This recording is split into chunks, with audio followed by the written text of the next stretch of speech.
Imagine plunging beneath the ocean's surface and finding not empty blue, but a world busier than a bustling city, built not by people, but by tiny animals.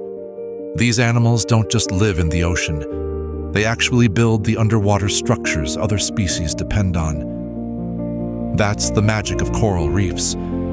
Vast, living architecture, grown slowly over centuries, making them one of the most extraordinary engineering feats on Earth. So, what exactly is a coral reef, and how does something so small create something so monumental? Most people think of corals as colorful ocean plants, but they're actually animals. Tiny creatures called polyps, related to jellyfish and sea anemones. Each polyp extracts calcium from seawater to build a hard, stony skeleton beneath itself. Over years and generations, these skeletons pile up and fuse, laying the foundations for entire reefs. Now, imagine billions of these little creatures, each working together, passing on their stony frameworks to the next generation.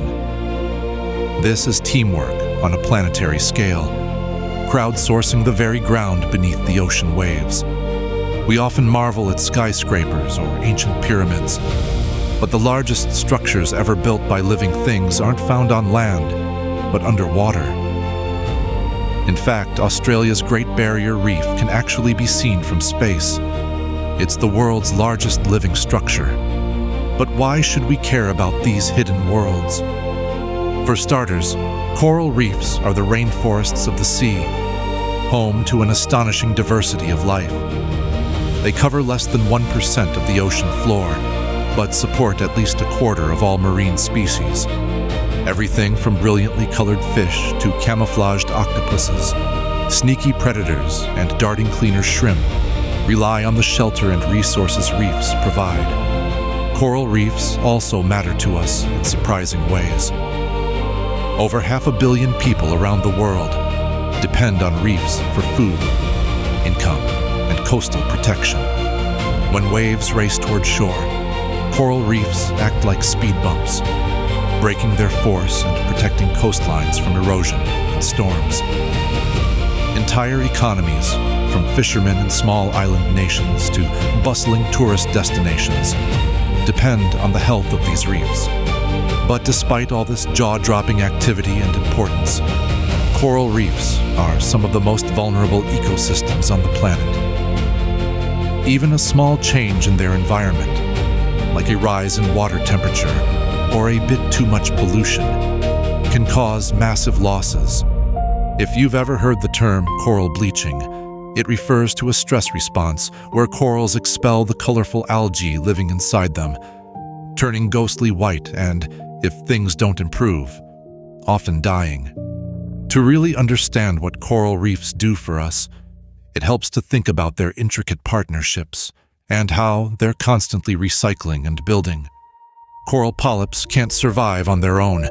They get most of their energy from microscopic algae called zooxanthellae, which actually live inside their cells. In exchange for a safe home, these algae share the sugars they make from sunlight, fueling the coral's growth. This symbiosis is at the heart of how reefs form in the first place. It's a bit like ancient farmers growing crops on top of each other's fields, handing down fertile soil through generations. The sunlight, the water, the minerals, the whole ecosystem working as one vast assembly line, sculpting the reefs grain by grain. Let's look closer at why coral reefs are so important for biodiversity. Think of a coral reef as an apartment block for marine life. Some animals come to hunt, others to hide, and still more to clean up leftovers. Each species fills a niche. The nooks and crannies in the coral framework become homes and shelters for thousands of different animals. Just as cities give people endless opportunities to meet and mingle, coral reefs are places of constant interaction and evolution. Beyond just providing homes, coral reefs set up networks of relationships. Cleaner fish, for example, run underwater car washes, removing parasites from larger fish that line up and patiently wait their turn. Some fish use bright colors to advertise their location, striking deals with other species. Others perfect the art of disguise, imitating poisonous animals to avoid being eaten. It's a daily drama fueled by cooperation, competition, and adaptation. Now let's talk about something you might not have expected. Medicine. Scientists hunt for life-saving drugs among the reefs.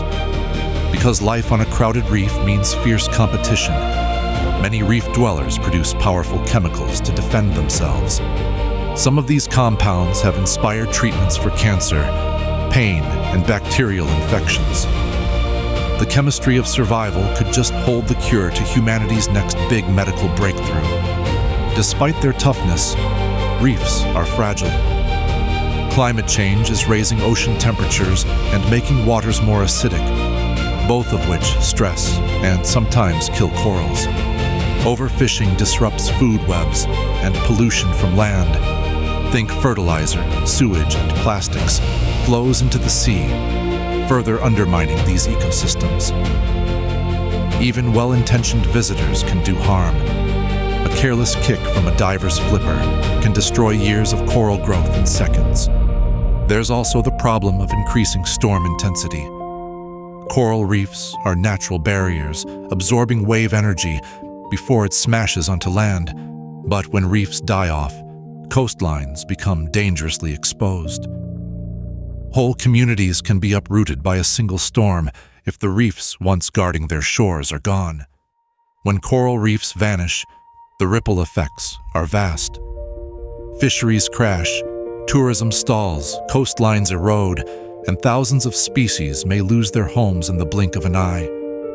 It's not just an environmental crisis. It's a social and economic one. But it's not all doom and gloom. Around the world, people are working to restore reefs. Some scientists grow baby corals in underwater nurseries and transplant them onto damaged reefs. Others develop supercorals that better tolerate heat and acidic conditions. Creative solutions include underwater cement to rebuild damaged structures and laws to protect crucial areas from fishing and pollution. Communities are learning to balance their needs with the needs of coral reefs. In some areas, sustainable fishing practices, marine parks, and careful tourism are making a difference. The lesson is clear, though. When we protect coral reefs, we're not just saving pretty underwater gardens. We're preserving a life support system for both the ocean and ourselves. Coral reefs also inspire us in ways that statistics can't capture. Throughout history, poets, artists, and philosophers have drawn lessons from the intricate patterns and resilience of reefs. Consider lines that echo resiliency and interdependence. No man is an island, entire of itself. Every man is a piece of the continent, a part of the main. In the heart of the ocean, coral reefs illustrate this truth perfectly. Nothing thrives in isolation. Every polyp, every fish, every human community connected to the reef forms part of a larger whole. Reflecting on this connection, we're reminded that ecosystems aren't just collections of species, but webs of relationships. The health of one strand affects the strength of the entire web. Just as a coral polyp relies on algae for survival, we too depend on healthy functioning ecosystems, even if we don't always see the threads that bind us. When we see a coral reef in person or on screen, it's easy to be captivated by the colors and shapes. But the deeper story is about partnership, creativity, and resilience in the face of constant change. These are lessons from nature that resonate far beyond the water's edge. Reefs teach us about beauty born from slow persistence. Layer upon layer, generation after generation, building something enduring. They show how cooperation, even on a microscopic scale, can create something vast and vital. So next time you imagine the open ocean, remember the architects working below.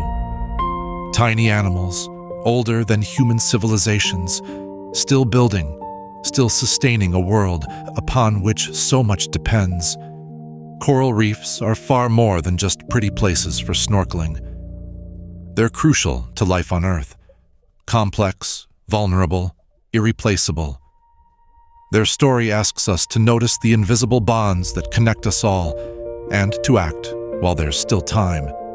Because in the end, the health of coral reefs is a reflection of our collective choices. Now and into the future,